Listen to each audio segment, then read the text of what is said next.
It's the morning of the Cape Argus cycle tour, and we are up on Chapmans Peak, awaiting the first cyclists. This scenic World Heritage Site has recently become a building site, becoming what many locals are calling a scar on the mountainside. This site, a common training ground for many cyclists and Two Oceans marathon runners, is now under 24-hour security surveillance, ever since a group of people voiced their objections to the building plans. Entellini, the privately owned toll road company, and one of its senior partners, Murray and Roberts, together with the Western Cape provincial government, are going to build a 54 million rand toll plaza and office block.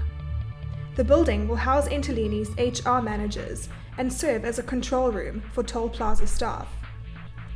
The 400 square metre, double-storey building is being built on Sandpark's land, which is part of Table Mountain National Park. Needless to say, there has been public outrage. 4 million can be used for this school. Spoken.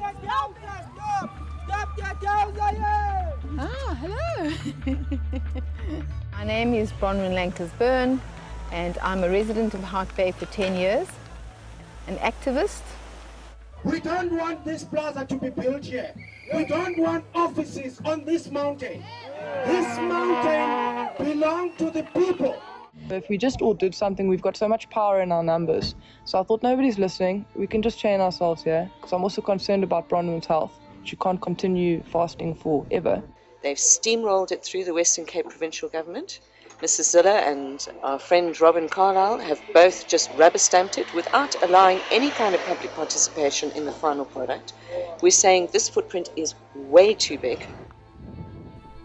The Toll Plaza project has received much attention in the media, from angry public opinion letters to the press's scrutiny of the provincial government's motives for constructing the office block.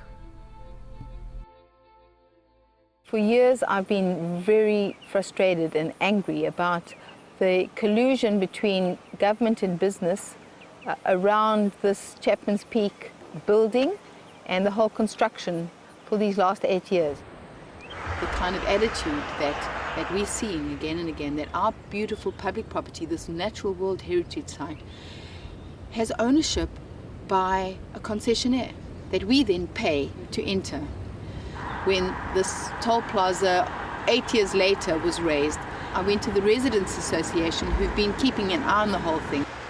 And I said, well, if you want me, I'll organize a march, which I did on the 22nd of January this year. We had about 2,500 people all over here. Very, very outraged, very vociferous. The crowd really came out in full force. Down with the toll plaza, down. Down with the toll plaza, down! We've got the right to choose it. Mr. Carlyle was given a memorandum, and they booed Mr. Carlyle down. He wasn't able to really veer us off and distract us. There is a day pass in existence right now, and there will be a day pass in existence when that is built and after that is built. As I'm saying in Mizamo yetu, we don't have houses. But instead of government just try to build the houses for the poorest people, they just build the plaza. That 54 million, it can do a lot instead of they playing. Lo and behold, we thought, well, there's 2,500 people, this is significant. The next week, Thursday, they started to dig the foundations. Well, that just outraged all of us again. And so I then decided to carry out my threat, which in about 2009, I said, if they build this plaza, over my dead body will they build the plaza. Bronwyn began a hunger strike, beginning on the 5th of February 2012. She spent every day at the site, from 7 o'clock in the morning until 7 in the evening, and was drinking water only. This is day 11, and she's determined to stop construction. I feel so strongly about this issue, this being the nutshell of the larger exploitation, raping of our environment worldwide, and impoverishing of the people, the majority of the people. And I'm tired of it. I was amazed at how This action of mine, deciding to walk up with my backpack and go on hunger strike has drawn attention to this issue. So if I hadn't have done that, I think they would have been far further, and I think we would not have really known. It would have just gone up like a lot of things go up. But instead now we've got a lot of awareness throughout the country, throughout the world. Bronwyn's hunger strike lasted for 15 days, and people from all around Cape Town came to show their support and sign the petition protesting the toll project. Come from Blouberg and I've come to support you and say... All the way from Blouberg! The petition against the toll plaza and office block has to date received over 10,000 signatures. Page after page of people stopping, signing, offering their support. There's just unanimous. It's just not too hard to see that the public opinion is, stop it, we're not fools. With a roster of people up on the site every day during Bronwyn's hunger strike, getting signatures from passing cars and cyclists, the momentum of the protest action escalated. With construction in full swing, 2 concerned residents decided to take drastic action. On Wednesday, the 15th of February 2012, the 11th day of Bronwyn's hunger strike, Charlie Gorton and Fiona Hines handcuffed themselves to the scaffolding. I'm really in honor of these people who are willing to chain themselves now, to stop the concrete being poured today, because they're ready for concrete. The morning after Bronwyn's hunger strike ended, the day that the cement was to be poured, Bronwyn too handcuffed herself to one of the pillars. No work could be performed. I was asked to leave nicely, and now they're going to call the police, so I said go for it. Throughout the day, police attempted 3 times to remove her, before arriving at 9 o'clock that evening with a High Court interdict forcing her removal on the grounds of trespassing.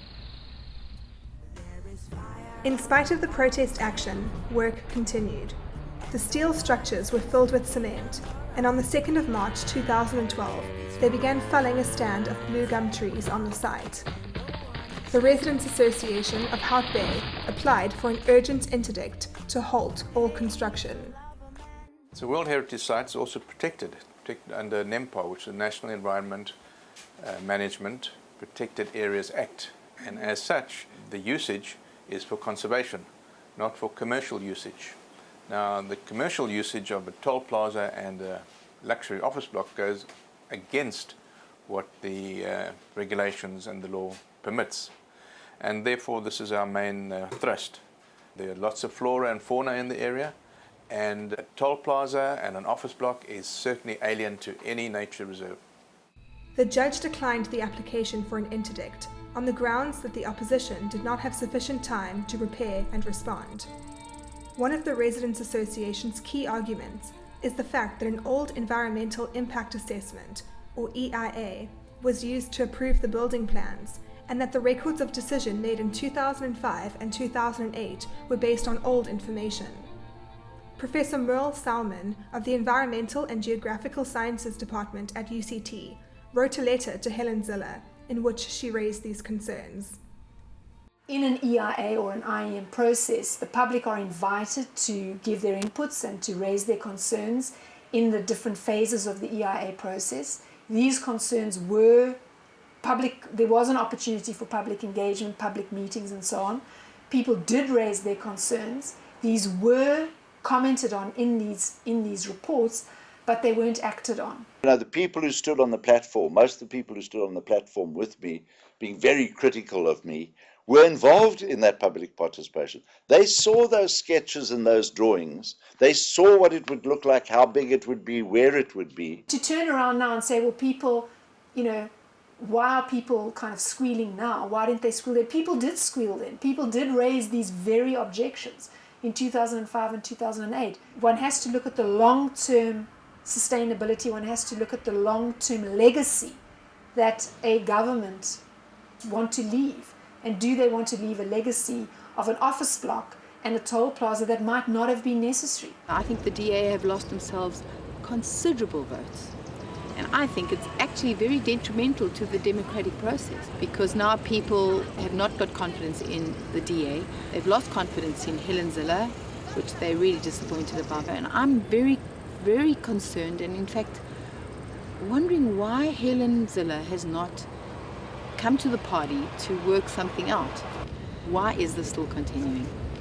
And that's a big question that everyone wants the answer to, and we haven't had a satisfactory answer yet.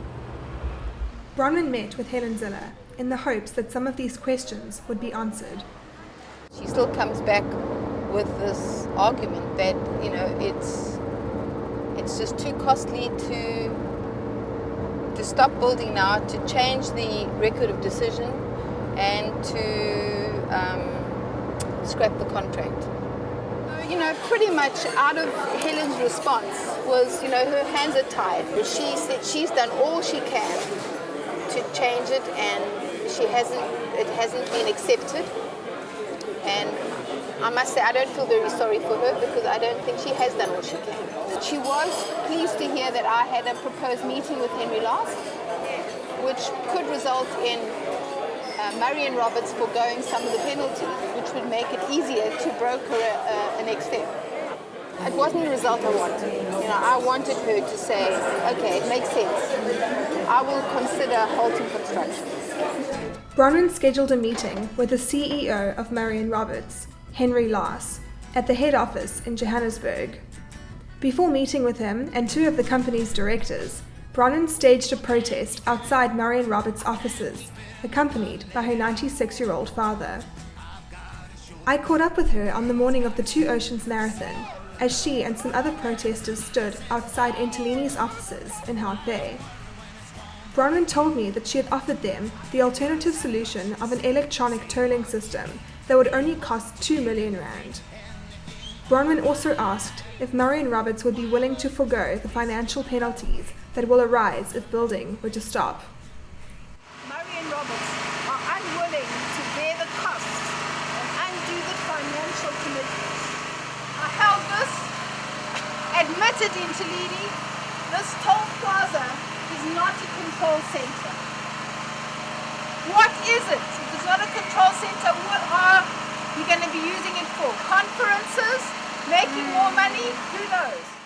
Henry Lars stipulated that all that Marion Roberts are doing are listening to their client, the provincial government, and the person to speak to about halting the project is Helen Zille, the province's premier, which Bronwyn had already done. The construction phase has progressed to the installation of a sewerage system and further excavation of the mountainside.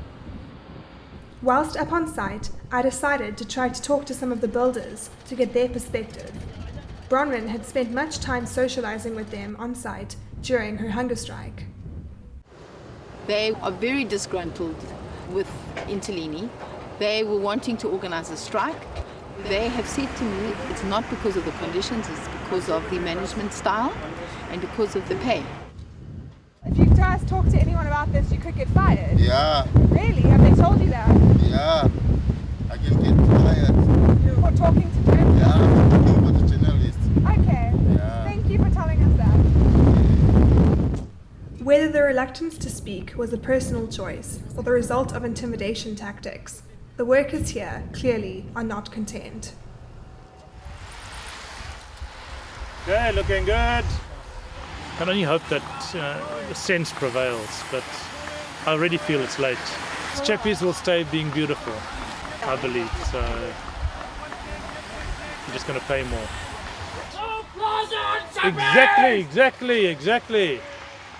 You know, I think we're into a new phase now, and this phase will not require us to spend 13 hours a day on the road. The Residents' Association intends on filing a court case, and protest action will continue in the form of letters to the Premier, to Marion Roberts, and to Robin Carlyle. Despite the public outcry, it appears that the completion of the toll plaza and office building is imminent, and only time will tell if sense will prevail, if the public's objections are taken seriously, and if a sensible and cheaper upgrade solution will be accepted. Until then, the fate of Chapmans Peak lies in the hands of the courts. So how can I let something like this continue? I mean, our children's children will say, where were you when they put this up?